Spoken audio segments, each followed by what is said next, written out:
आज के हमारे मेहमान बेहद खास हैं। सिर्फ इसलिए नहीं कि वो एक उम्दा कलाकार हैं, बल्कि उन्होंने जितने भी किरदार निभाए हैं उनमें एक जिंदा दिल इंसान नजर आया है और बेहद खूबसूरत अंदाज में उसको आपके सामने पेश किया है। जी हाँ, मैं बात कर रही हूँ रणवीर शौरी की, जो इस वक्त हमारे साथ मौजूद हैं। सर, आपका बहुत बहुत स्वागत है इंडिया टीवी पर। जी, तब्बर आ रही है, इस शब्द को हमने बहुत ही कम इस्तेमाल किया है। इसके पीछे की वजह क्या है और क्या होता है इसका मतलब, वो जरा हमें पहले बताइए आप।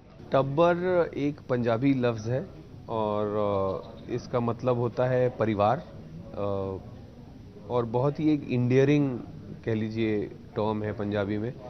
बहुत लाइट लाइट वेन में यूज़ होता है जी। कहना टके, जैसे कहेंगे कि ये फिर आ गया, मतलब अगर हमें कहना है ये फिर आ गया अपने बीवी बच्चों को लेकर हमारे घर पे, तो फिर आप कहेंगे फिर टब्बर लेके आ गया, अपना टब्बर लेके आ गया। या जीते दे टब्बर नु बुलाओ, मीनिंग जीते और उसकी बीवी बच्चों को बुलाओ, यानी कि बाल बच्चे हैं। हाँ, बाल बच्चे टाइप मीनिंग होता है जी इसका जी। टब्बर। ट्रेलर की अगर मैं बात करूं तो ट्रेलर तो है ही कमाल का, लेकिन जो कमेंट्स में पढ़ रही थी, लोगों के रिएक्शन पढ़ रही थी, इसको दृश्यम से भी कंपेयर किया जा रहा है, उस फिल्म से भी कंपेयर किया जा रहा है। तो क्या उससे रिलेटेड कुछ चीजें हैं इसमें, और लोग जो कंपैरिजन कर रहे हैं क्या वो सही साबित हो रही हैं? नहीं, मैंने दृश्यम मैंने देखा नहीं है दृश्यम क्या है, बट ये अलग, आई मीन अभी जो कहानी है ये पंजाब में सेट है। I don't think Drishyam Punjab में तो नहीं सेट नहीं, गोवा की कहानी है वो। हाँ, सो आई मीन देखिए, अब कहानियाँ इतनी अलग है नहीं दुनिया में। So what matters more is कि आप कहानी कैसे सुना रहे हैं, वो ज़्यादा मायने रखता है। जी। और आई थिंक अजीत पाल सिंह जो हमारे निर्देशक हैं, उनकी एक बहुत यूनिक और फ्रेश वॉइस है। तो मैं बहुत कीन था उनके साथ काम करने के लिए, और ख़ास करके जब इतनी अच्छी कास्ट हो, इतनी अच्छी स्क्रिप्ट हो, तो मतलब मुझे ये अंदाज़ा नहीं है, बट बहुत अच्छी कहानी है जो कि एक फैमिली को लेकर सेंटर में रखकर थ्रिलर है और पंजाब में सेट है। जी रणवीर, अगर मैं गलत नहीं हूँ तो 20 साल से ज़्यादा का करियर है आपका इंडस्ट्री में, लेकिन आप एक ऐसे आर्टिस्ट हैं जिन्होंने बड़े पर्दे पर काम किया है, ओटीटी में भी काम किया है, अगर गलत नहीं हो तो टेलीविजन पर भी आपने काम किया है। तो ओटीटी को किस तरह एक भविष्य के तौर पर क्या आप देखते हैं बतौर आर्टिस्ट की, एक ओटीटी है जो भविष्य साबित होगा, क्योंकि थिएटर्स शायद इतने इफेक्टिव ना रहें? नहीं, मैं ये नहीं मानता कि थिएटर्स इफेक्टिव नहीं रहेंगे।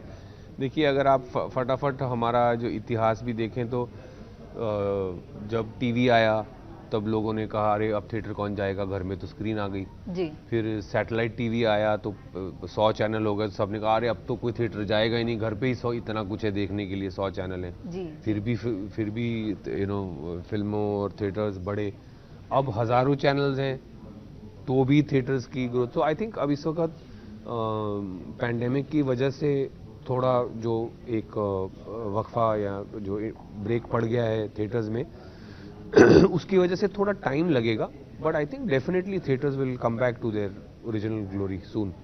तो बतौर आर्टिस्ट अगर आप बता पाएं, ओटीटी जो है ज़्यादा वक्त लगाता है शूट के लिए, आप लोग को ज़्यादा वक्त उसमें इन्वेस्ट करना पड़ता है, या फिर जो है फिल्मों से कम वक्त इसमें लगता है?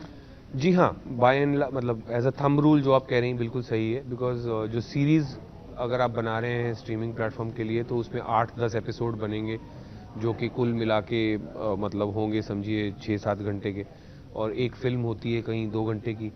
सो आप तिगना चौगना जो टाइम कंटेंट का आप बना रहे हैं, उसके दो चीज़ें, यहाँ आपको काम ज़्यादा करना पड़ता है, दैट्स ट्रू, बट उसमें एक एज एन एक्टर एक फ़ायदा ये भी होता है कि आपको अपने कैरेक्टर को एक्सप्लोर और करने का मौका मिलता है। जी जी। सो आई थिंक मतलब दो धारी तलवार है, काम ज़्यादा है बट मज़ा भी ज़्यादा है।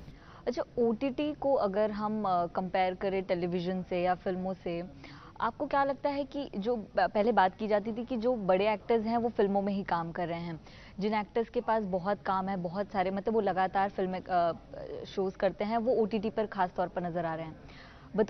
मेरा सवाल ऐसा है कि बतौर आर्टिस्ट आप क्या कहेंगे कि अब बड़ा हो या छोटा आर्टिस्ट, हर कोई ओटीटी पर नज़र आएगा भविष्य में, ऐसा कुछ?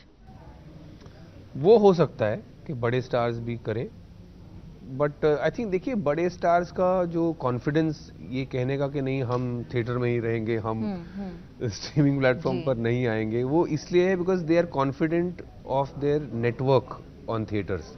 उनकी वो उतनी होल्ड है थिएट्रिकल डिस्ट्रीब्यूशन पे कि उनको पता है जो थिएटर वाले उनकी फिल्में लेंगे, चाहे छोटी फिल्में हटानी पड़े, उनके बड़े प्रोडक्शन हाउसेस के कॉन्टैक्ट्स हैं, ये है नेटवर्क है फिक्स्ड, तो उस कॉन्फिडेंस में वो कहते हैं जी। तो जो हम जैसे एक्टर्स हैं जिनका वो नहीं है, औदा वो नहीं है, उनके लिए तो स्ट्रीमिंग प्लेटफॉर्म्स भगवान की देन है।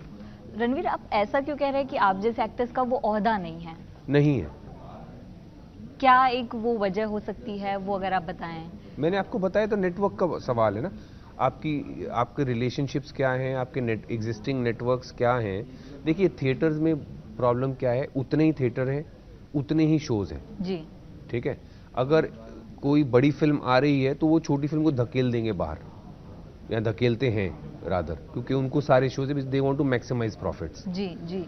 स्ट्रीमिंग प्लेटफॉर्म में वो प्रॉब्लम नहीं है, अगर बड़ी फिल्म आ रही है, छोटी फिल्म भी वही है, बड़ी फिल्म भी वही है, ऑडियंस डिसाइड करेगी उसको क्या देखना है, कब देखना है, कैसे देखना है। जी, आफ्टर ऑल सब कंटेंट पर भी आधारित होता है। हाँ, लेकिन थिएट्रिकल सिस्टम में content is not as important as commercials is. जी जी जी। यहाँ पे आके ठीक है, commercials also matter, but largely it's the content that matters. जी। सो आई थिंक जो streaming platforms are more democratic than the theatrical system. Okay, बात करें आपके शोज की तो तबर तो आ रही है, हम एक्साइटेड हैं ट्रेलर देखकर। सनफ्लावर भी हमने देखी, काफी कमाल की है, तो क्या उसके दूसरे पार्ट के लिए भी हम इंतजार करें? अभी कुछ कह नहीं सकते, वो तो कुछ नहीं कह सकते। अच्छा, ये मैंने एक चीज ऑब्जर्व की है कि ओटीटी के बारे में जब भी सवाल पूछा जाता है तो एक्टर्स कहते हैं ये नहीं बता सकते, मतलब यहाँ पे कुछ ज्यादा ही रिस्ट्रिक्शंस हैं क्या? नहीं, ऑल्सो एक सीजन लिखने को किसी राइटर को 1 साल लग जाता है, तो अब जब कोई एक सीजन बना है उसका अब वो प्लेटफॉर्म डिसाइड करेगा वेदर इसका सेकंड सीजन बनेगा, वो प्रोसेस को टाइम लगता है, फिर वो लिखने को प्रोसेस को टाइम लगता है जी। So it's a time consuming process. वो ऐसा नहीं, जो ऑडियंस चाहती है कि अरे ये मुझे अच्छा लगा, इसका सीजन 2 लाओ, बट इतना जल्दी बनता नहीं है वो। जी, तो आपके फैंस जो हैं उनमें से सिलेक्टेड फैंस के हमने सवाल लिए हैं, आपके लिए उन्होंने भेजा है कि आप आजकल कुछ ज़्यादा ही कंट्रोवर्सी में रहते हैं, ट्विटर पर आए दिन कुछ ना कुछ लिखते रहते हैं, तो जिसको लेकर हंगामा हो जाता है, आपको सफाई भी देनी पड़ती है। हाल ही में आपने एक पोस्ट किया था जिसको लेकर आपको शायद धमकियां भी मिलने लगी थी, तो क्या ये आप लाइमलाइट में रहने के लिए करते हैं या फिर आप इसी तरह के बिंदास व्यक्ति हैं? नहीं, ना तो मैं लाइमलाइट के लिए मुझे ये करने की ज़रूरत है, मेरा तो बिजनेस ही लाइमलाइट का है, तो why would I want to do that. और ना ही कोई दूसरा क्या था लाइमलाइट, दूसरा यानी कि आप हमेशा कंट्रोवर्सी में बने रहते हैं, कुछ ना कुछ पोस्ट। नहीं, लास्ट क्या था लाइमलाइट में रहने के लिए, यहाँ या ये कुछ स्ट्रेटेजी है? नहीं, स्ट्रेटेजी किस चीज़ के लिए होगी? देखिए, यहाँ मैं सिर्फ अपने ओपिनियंस व्यक्त कर रहा हूँ मैं अपने सोशल मीडिया पे जी। अब प्रॉब्लम ये है कि सोशल मीडिया पे आप कुछ भी नहीं कह सकते बिना किसी को ना बुरा लगे। जी। अगर मैं ये भी कहूँ कि मैं ये पानी पी रहा हूँ तो मुझे जवाब में सुनने पड़ेगा तुमको शर्म नहीं आती, अफ्रीका में बच्चों को पानी नहीं मिल रहा पीने के लिए। सो सोशल मीडिया की ये प्रॉब्लम है कि लोग बिकॉज अनोनिमस हैं लोग, तो कोई अकाउंटेबिलिटी नहीं है, तो उनको लगता है हम कुछ भी कह के निकल सकते हैं, कोई जवाब कोई कहने वाला नहीं। कहीं ऐसा होता है कि जो आर्टिस्ट होते हैं क्या वो सॉफ्ट टारगेट हो जाते हैं? बिल्कुल, एक जो एक अनोनिमस व्यक्ति सोशल मीडिया पे कह सकता है वो मैं नहीं कह सकता। जी, एक जिम्मेदारी होती है कहीं ना कहीं। हाँ। जी, एक और सवाल है आपके लिए कि आपको कुछ घंटे पहले ट्वीट किया कि कहीं ना कहीं शायद आपको बैन कर दिया है ट्विटर ने, इस बात का कुछ अंदेशा है? ये एक सवाल जो आज डाला है। आपने। हाँ, नहीं, वो मुझे लगता है कि आई थिंक ट्विटर का ये है कि अगर आप एक सर्टेन वैल्यूज प्रोजेक्ट नहीं करते आप, तो मुझे लगता है कि वो आपको साइडलाइन करते हैं। जी, एक सवाल और भेजा गया है कि वेब सीरीज में इतनी गालियां क्यों होती हैं? बिकॉज इतने सालों से आप लोगों को देने नहीं दे रहे हैं ना गालियां, फिल्मों में सेंसर करते जा रहे हैं। जी। जिनको गालियां देनी उनको भड़ास निकालने दीजिए, छोड़ दीजिए, कोई बात नहीं, हो आपने अब थोड़ी देर बाद ऑडियंस ही छोड़ जाएगी उनको। जी। कोई ज्यादा सिर्फ गालियां सुनने कोई नहीं देखता चीज, उसके अलावा क्या होता है उसमें क्या स्क्रीन प्ले है, क्या परफॉर्मेंसेज हैं, क्या म्यूजिक है, क्या उसका ऑडियो कंटेंट है, वीडियो कंटेंट, ये चीजें मायने रखता है। बट अगर आप सप्रेस करेंगे ना किसी चीज को तो वो ऐसे नहीं जाती, उसको उभर कर आती है फिर। तो ये इसलिए नजर आता है, वो जो एक रिफ्लेक्शन है आई वो। थिंक और फेज है, मुझे लगता है वो। जी जी। रणवीर, आपकी वेब सीरीज कई सारे हैं, कई शोज हमने देखी, लेकिन दूसरे किसी कलाकार की जो शो या वेब सीरीज आपको पसंद आई हो, वो अगर आप बता पाएं। ये पीछे आई थी जो अपना वो इसमें उसका नाम था हथौड़ा, क्या नाम था, हथौड़ा त्यागी, क्या नाम था? पाताल लोक। पाताल लोक। सो आई लाइक पाताल लोक। उसकी कहानी, किरदार सब। या आई like Paatal Lok. It was well made, well written and mostly well performed. Okay, तो जाते जाते हमारे जो दर्शक देख रहे हैं उनको बता दीजिए कि तब्बर आप लेकर आ रहे हैं इस बार, रणवीर शौरी किस तरह के अलग अंदाज में होंगे और कब हम जो है तब्बर देख पाएंगे? बिल्कुल, टब्बर 15 अक्टूबर को सोनी लिव पर रिलीज़ होगी और एक बहुत ही खूबसूरत सीरीज़ है जो कि पंजाब में सेट है। पंजाब में एक परिवार की कहानी है जो कि बहुत एक ऊंधा कास्ट ने परफॉर्म की है और एक बहुत ही अच्छे डायरेक्टर अजीत पाल सिंह ने बनाई है। तो आप सबसे विनती है, प्लीज़ देखिए। Thank you.